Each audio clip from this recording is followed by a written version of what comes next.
Hello नमस्कार दोस्तों, स्वागत है आप लोगों का सिविल एजुकेशन पीसीएस में। मार्च महीने का हम लोग करंट अफेयर्स कर रहे थे और सेकंड वीक तक हो गया था, है ना। थर्ड वीक का करना है, पीडीएफ प्रिपेयर हो चुकी है। थर्ड वीक का करेंगे इस वीडियो में। और अब तो डेट भी डिसाइड हो गई है, आर ओ की, है ना। 27 जुलाई को परीक्षा है, तो बढ़िया से तैयारी करते रहें। तो यहाँ पे जुलाई तक हम लोग करंट अफेयर्स, अक्टूबर से शुरू कर रहे हैं ना हम लोग।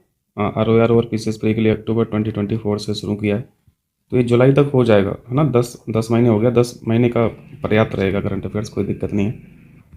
और इससे पुराना भी अगर पढ़ना होगा तो मास्टर पीडीएफ है ना। अक्टूबर 2024 तक मास्टर पीडीएफ में आपको प्रोवाइड कराया गया है कंटेंट।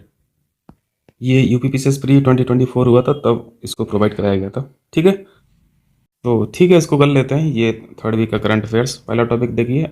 एक्सरसाइज धर्म गार्जियन के बारे में पूछा जा रहा है। प्रश्न बहुत आसान से पूछा जाता है, मैचिंग में क्वेश्चन पूछता है ना, कि कौन सा एक्सरसाइज किस देश के साथ होता है। लेकिन आपको मान के चलना है कि इससे भी क्वेश्चन कठिन पूछा जा सकता है, बनाया जा सकता है, कमीशन बनाता भी है। हर एक क्वेश्चन में आपको यही मान के चलना है कि हमें 3 से 4 जानकारी आनी चाहिए, तभी जाके हमारा करंट अफेयर्स अच्छा होगा। और आप देख भी रहे हैं कि पैटर्न कैसे पूछा जा रहा है क्वेश्चन। वो स्टेटमेंट में क्वेश्चन पूछता है, 3 से 4 जानकारी आपसे लेना चाहता है हर एक प्रश्न में। तो थोड़ा सा अलर्ट रहिए, ठीक है। कहने का मतलब है कि वन लाइनर फॉर्मेट में नहीं पढ़िए करंट अफेयर्स को, 2-3 जानकारी रखिए हर एक टॉपिक में। जैसे धर्म गार्जियन है, आसान सा प्रश्न यही है कि किसके साथ होता है। हम लोग जानते हैं जापान के साथ होता है।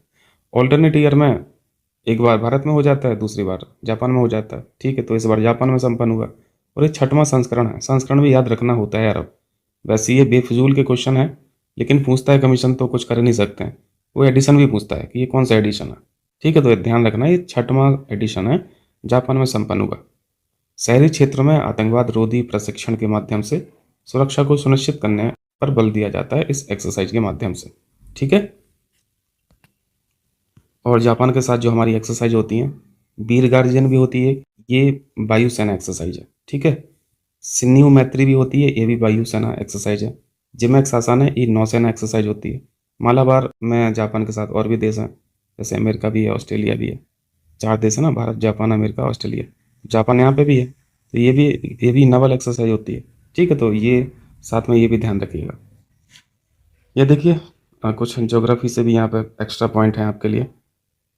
वैसे मैपिंग का क्वेश्चन है ये, चूंकि जापान की बात हुई है तो इसको भी सीख लीजिए। जानते हैं, बस रिकॉल करना है आपको, रिवाइज करना है। 4 आइलैंड से ये पूरा जापान बना हुआ है। एक छोटा सा आइलैंड आपको, सबसे छोटा आइलैंड आपको सिकोकू दिख रहा है ना। उससे बड़ा आइलैंड आपको क्यूसू दिख रहा है। फिर उससे बड़ा होक्काइडो दिख रहा है, और सबसे बड़ा हॉन्शू दिख रहा है। तो इसका साइज 1-2 बार क्वेश्चन पूछा है पीसीएस के द्वारा, आर भी पूछा है।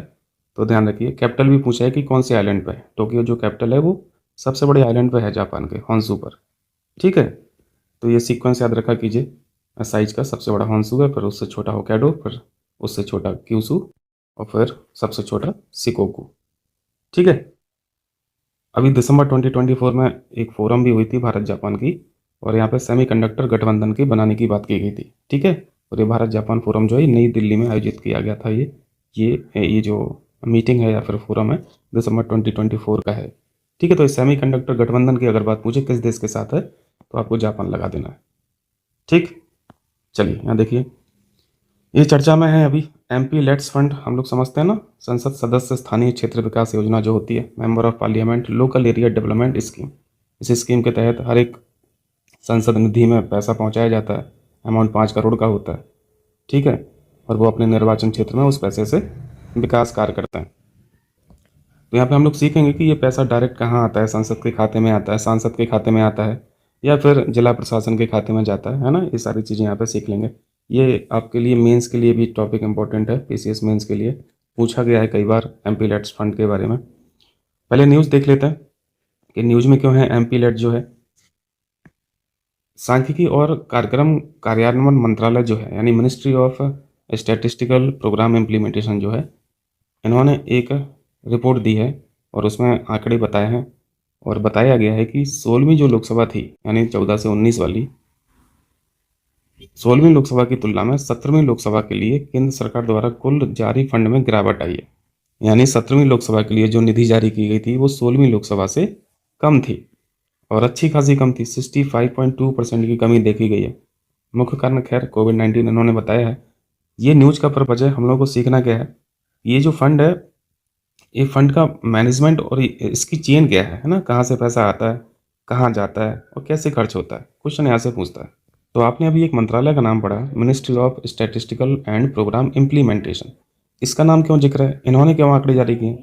इन्होंने आंकड़े इन्होंने आंकड़े इसलिए जारी किए हैं क्योंकि ये जो फंड रिलीज होता है सांसद निधि का 5 करोड़ रुपए, ये यही मिनिस्ट्री रिलीज करती है फंड को। क्लियर है? एक फैक्ट यहाँ से सीखा। अब पहले कुछ बेसिक देख लेते हैं, फिर हम यहाँ पे एमपीलेट्स के बारे में चर्चा करते हैं। अगर देखा जाए अभी आंकड़े में जो बताए गए मिनिस्ट्री के द्वारा, सबसे अधिक एमपीलेट्स निधि प्राप्त राज्य जो हैं वो उत्तर प्रदेश है, दूसरा महाराष्ट्र है और तीसरा पश्चिम बंगाल है। ठीक है? और सबसे कम एमपीलेट्स निधि जो रिलीज की गई है वो दिल्ली में की गई है, हरियाणा में की गई है और पंजाब में की गई। ये फैक्ट आपके लिए इंपॉर्टेंट है। ठीक है, चलिए अब इसको देख लेते हैं थोड़ा एमपीलेट्स के बारे में। ये 1993 की स्कीम है, 1993 में स्टार्ट की गई थी। पर्पज क्या है, इस निधि में जो पैसा आता है हर सांसद के ये जिम्मे में 5 करोड़ रुपये रहता है अपने निर्वाचन क्षेत्र में विकास कार्य करने के लिए। तो निर्वाचन क्षेत्र में विकास कार्यों के लिए निधि ये होती है। ठीक है, यहाँ से आपके लिए इंपॉर्टेंट क्वेश्चन बनते हैं स्टेटमेंट के लिए। राज्य स्तरीय नोडल विभाग इसकी देखरेख करता है। ठीक है, राज्य स्तरीय नोडल विभाग इसकी देखरेख करते हैं। विकास कार्यों की मंजूरी जो है वो कौन देता है? जिला प्राधिकरण देता है। जिला प्राधिकरण मतलब डिस्ट्रिक्ट मजिस्ट्रेट है ना, डीएम। जिला प्राधिकरण परियोजनाओं को मंजूरी प्रदान करता है। ठीक है, तथा धन आवंटित करता है। यानी मिनिस्ट्री जो है वो पैसा कहाँ भेजती है? 5 करोड़। ये जो हर साल 5 करोड़ रुपए आता है, हर साल है ये, पर एनुअली है, ध्यान रखना, पूरा कार्यकाल का नहीं है, 5 साल का नहीं है, हर साल 5 करोड़ रुपए हर सांसद की निधि में रहता है। तो ये पैसा कौन रिलीज कर रहा है? Ministry of SPI. कहाँ कहाँ भेज रहा है? जिला प्रशासन। ठीक है, जिला प्राधिकरण। यहाँ पे मुखिया कौन है? डीएम है। अब जिला यहाँ पे पैसा आ गया, यहाँ से रिलीज कैसे होगा? डीएम की परमिशन से। ठीक है, डीएम की परमिशन से। तो इसको ऐसे मत समझिएगा कि हर सांसद के खाते में ये 5 करोड़ रुपए आता है हर साल। प्रत्येक सांसद को 5 करोड़ रुपए एनुअली, वार्षिक आवंटित होता है। ठीक, खैर रहता है वो जिला प्राधिकरण के पास। मिनिस्ट्री ऑफ एसपीआई जो है ये जिला प्राधिकरण को 2.5 करोड़ की 2 किस्तों में निधि भेजता है। ये भी आपके लिए स्टेटमेंट के लिए क्वेश्चन है। एक साथ 5 करोड़ नहीं आता है, 2 किस्तों में आता है, 2.5 करोड़। और ये भी जानना है आपको कि मान लो किसी सांसद ने काम नहीं कराया, ठीक है, तो वो पैसा लैप्स नहीं करेगा, वो बचा रहेगा। अगले कार्यकाल में जो सांसद आएगा वो उसमें ऐड हो जाएगा। ठीक, यह निधि व्यवगत नहीं होती है, लैप्स नहीं होती है। अगर उपयोग नहीं किया जाता है तो अगले कार्यकाल के लिए फॉरवर्ड कर दिया जाता है। क्लियर है इतनी बात? यहाँ पे देखिए, एमपीज जो है, मेंबर ऑफ पार्लियामेंट जो है, इनको अपने कोष का न्यूनतम 15% और 7.5% क्रमशः एससी और एसटी के लिए परिसंपत्तियों के निर्माण के लिए किया जाना चाहिए। ठीक है, तो ये भी स्टेटमेंट के लिए आपके लिए एक फैक्ट है। एमपीलेट्स के बारे में ये 4-6 बातें आपको ध्यान रखना है। अब जो भी क्वेश्चन पूछा जाएगा एमपीलेट से कर लेंगे ना। चलिए यहाँ पे देखिए, एक बड़ी अच्छी सी सब्जी है कसावा, काफ़ी लोगों का ये पेट भरती है।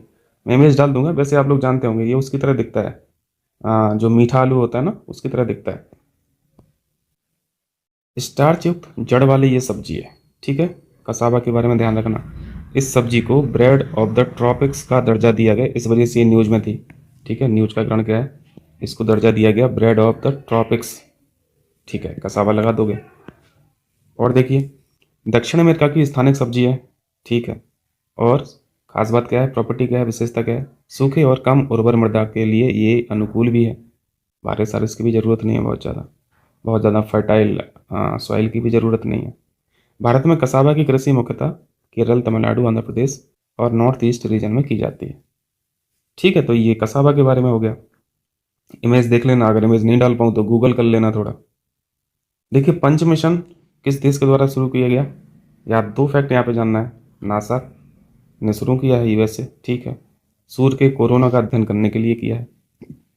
पर्पस सीख लिया, और किस देश का मिशन है ये भी सीख लिया। मैचिंग में यही पूछा जाएगा तो लगा देना। ठीक, हमारा भी है आदित्य L1, नासा का ये पंच आपने देख ही लिया। एक प्रोवा 3 भी चलता है, ये यूरोपियन स्पेस एजेंसी का मिशन है। तो यही मैचिंग हो गया, पूरा क्वेश्चन बन गया आपका एक। चलिए, अभी एक रिसेंट रिपोर्ट आई है, air quality, global air quality index, global air quality index, विश्व वायु गुणवत्ता रिपोर्ट। चलिए इसके बारे में देखते हैं भैया क्या स्थिति है। भारत की स्थिति तो बहुत अच्छी नहीं है। भारत विश्व में 5वां सर्वाधिक प्रदूषित देश है। 5वां सर्वाधिक पॉल्यूटेड कंट्री है। IQ ईयर एक संस्था है, स्विस कंपनी है, इसके द्वारा ही जारी किया जाता है। एक स्टेटमेंट हो गया, दूसरा स्टेटमेंट हो गया। ठीक है, 2024 में 5वां स्थान अभी सीखा आपने। ये 2024 की रिपोर्ट है, रिलीज अभी हुई है मार्च में। थर्ड वीक पढ़ रहे हैं ना हम लोग, लेकिन डेटा जो है वो 2024 का है। तो 5वीं रैंक है। 2023 में हम लोग तीसरे स्थान पर थे। तो स्थिति में सुधार तो दिख रहा है, खैर, है ना। तीसरे से 5वें में पहुंच गए। पहले तीसरे सर्वाधिक प्रदूषित देश थे हम लोग, अब 5वें हो गए हैं। चलिए कुछ और फाइंडिंग्स देखिए रिपोर्ट ने क्या बताया। रिपोर्ट ने बताया कि दुनिया की सबसे ज़्यादा प्रदूषित जो कैपिटल सिटी है ना, वो दिल्ली है।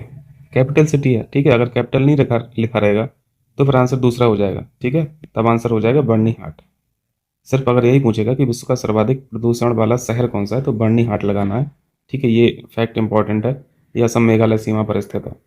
कैपिटल सिटी में दिल्ली लगा देना, नॉर्मल सिटी में बर्नी हाट लगा देना। दिल्ली की स्थिति देखिए, ये जो पार्टिकुलेट मैटर है 2.5 है ना, इनकी कॉन्सेंट्रेशन दिल्ली में है 91.6 माइक्रोग्राम पर मीटर क्यूब, है ना। ये दिल्ली की स्थिति है। और वही बर्नी हाट की देखिए, 128.2 माइक्रोग्राम पर मीटर क्यूब। तो बहुत खतरनाक है यार यहाँ पे तो एयर क्वालिटी बर्नी हाट में। तो ये दो दो डेटा भारत के बारे में ही हो गए, ठीक है।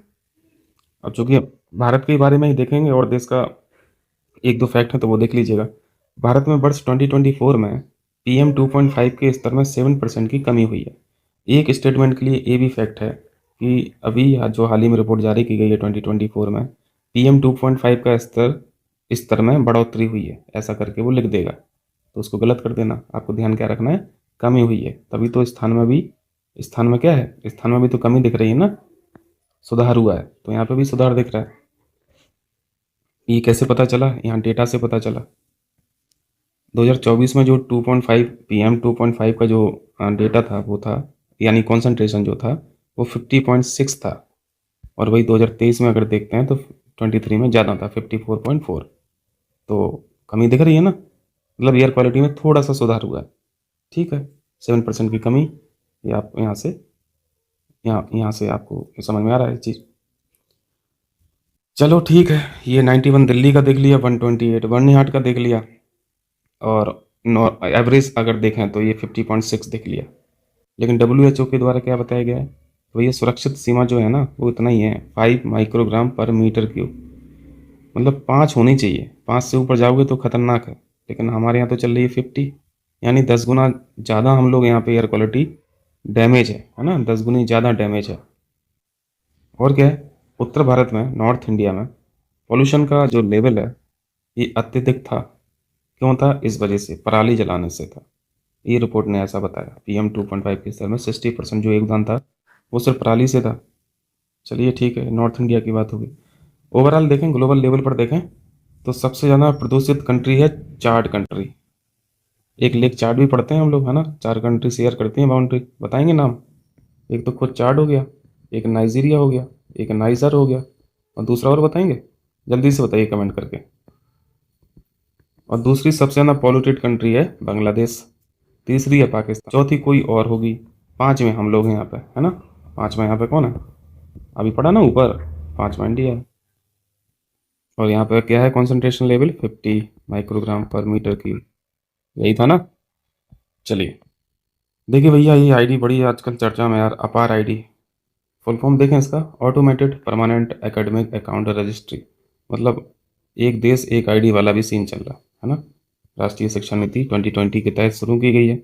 One nation one student I card पर आधारित ये अपार आईडी है। बेसिकली क्या है, अब देखो, स्टूडेंट आईडी कार्ड है ना, तो क्या रहेगा इसमें, स्टूडेंट का रिकॉर्ड रहेगा। छात्र रिकॉर्ड को मानकीकृत करने का उद्देश्य है। ये ध्यान रखना, ये फैक्ट है आपके लिए। 12 अंक का रहेगा ये अपार आईडी, जो जो छात्र के शैक्षणिक रिकॉर्ड को डिजी लॉकर और एकेडमिक बैंक ऑफ क्रेडिट से जोड़ता है, ठीक है। न्यूज़ में क्यों था, क्योंकि ये वाला इशू आ रहा है, डेटा गोपनीयता वाला, ठीक है। डेटा गोपनीयता को लेकर अपार आईडी चर्चा में। 12 अंक ध्यान रखना है, फुल फॉर्म याद रखना है, ठीक है। फुल फॉर्म याद रखना है, और 12 अंक फुल फॉर्म भी पूछ सकता है, वह छोटा सा क्वेश्चन जरूर है, लेकिन नहीं पढ़े रहोगे तो गलत कर दोगे। चलिए, एक नई स्कीम पीएम युवा 3.0, इसका सिंपल आपको उद्देश्य जानना है क्या भैया। युवा है तो युवा से कुछ कुछ कर लोगे, लेकिन युवा के साथ ये भी ध्यान रखना है आपको, ये लेखक के लिए है, राइटर्स के लिए है, युवा लेखकों को मार्गदर्शन के लिए, वो भी 30 वर्ष से कम होना चाहिए, है ना। इनको क्या करना है, लेखकों को मार्गदर्शन के लिए प्रशिक्षित करना है, भारतीय साहित्य को विश्व स्तर पर प्रस्तुत करना है, रेंडर करना है, ये सब लक्ष्य है। मिनिस्ट्री ऑफ एजुकेशन की ये स्कीम है। चलिए, ये इंपॉर्टेंट क्वेश्चन, समुद्री सुरक्षा बेल्ट 2025 नावल एक्सरसाइज है, कहाँ पर आयोजित किया गया या की गई। हॉर्मुज जलडमरू, ये जो हॉर्मुज स्ट्रेट है, स्ट्रेट ऑफ हॉर्मुज है, ओमान की खाड़ी और फारस की खाड़ी को जोड़ता है ना, तो यहीं पे हुई है। क्वेश्चन क्या है आपके लिए, समुद्री सुरक्षा बेल्ट 2025, इसमें देश कौन कौन से हैं, आपको ये देश ध्यान रखना है, चीन, ईरान, रसिया, भारत नहीं है, ध्यान रखना, ठीक है। समुद्री सुरक्षा बेल्ट 2025, चीन, ईरान और रूस। चलिए, कुछ स्ट्रेट ऑफ हॉर्मुज के बारे में देखिए।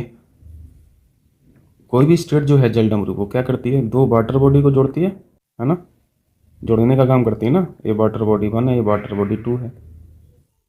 लेकिन एक काम और करती है, दो जमीनी भागों को अलग भी करती है, ये भी बात सही है, दो जमीनी भाग को अलग भी करती है।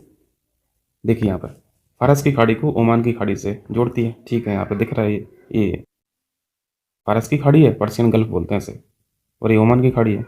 और ये जो आपको पतला सा ये दिख रही है ना चैनल, पतले से चैनल, वाटर पतला सा जो वाटर चैनल होता है उसी को स्ट्रेट बोला जाता है। तो ये हो गया स्ट्रेट ऑफ हॉर्मुज। ईरान आपको दिख रहा है, यूएई दिख रहा है, ओमान दिख रहा है, सऊदी अरेबिया दिख रहा है, पाकिस्तान दिख रहा है, ये अरब सागर है ही। तो ये ज्योग्राफी पॉइंट ऑफ व्यू से ध्यान रखना, ठीक, क्योंकि इसका इंपॉर्टेंस बहुत है। तेल का जो ट्रांसपोर्टेशन है अच्छा खासा होता है यहाँ पे दुनिया भर का, जिसका कुल तेल व्यापार के लगभग 5वें हिस्से का परिवहन प्रतिदिन हॉर्मुज स्ट्रेट से होता है। तो आप समझ सकते हैं इससे इसका इंपॉर्टेंस। क्लियर। चलिए, बंगो सागर बांग्लादेश के साथ होता है, हम लोग जानते हैं। बंगो सागर 2025 नावल एक्सरसाइज है, सागर में होगा तो नावल होगा। किन देशों के मध्य आयोजित होता है, बांग्लादेश के साथ, ठीक है। स्टेटमेंट में क्वेश्चन, एक स्टेटमेंट ए डाल देगा बांग्लादेश के साथ, अच्छा लगने लगेगा, दूसरा स्टेटमेंट ए डाल देगा तो फिर क्वेश्चन कठिन हो जाएगा। तो यही ध्यान रखना है आपको कि भारतीय नौसेना ने जो भाग लिया उसमें ये जो इंडियन नवल शिप था अपना आईएनएस रणवीर, इसने पार्टिसिपेट किया। बांग्लादेश का भी एक आईएनएस था, अब चूंकि वहाँ पे पीएनएस होगा ना, यानी बांग्लादेश नवल शिप होगा, तो वहाँ का जो बीएनएस था उसका नाम था अबू ओबेदा, ठीक है। तो ये दूसरा स्टेटमेंट आपके लिए हो गया इस प्रश्न के लिए।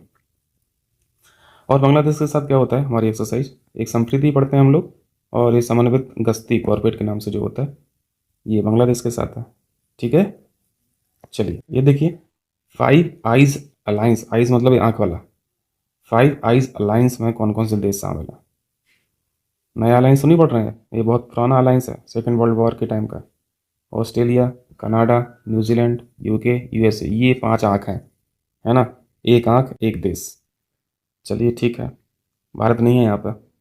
सेकेंड वर्ल्ड वॉर के दौरान इसका गठन हुआ था।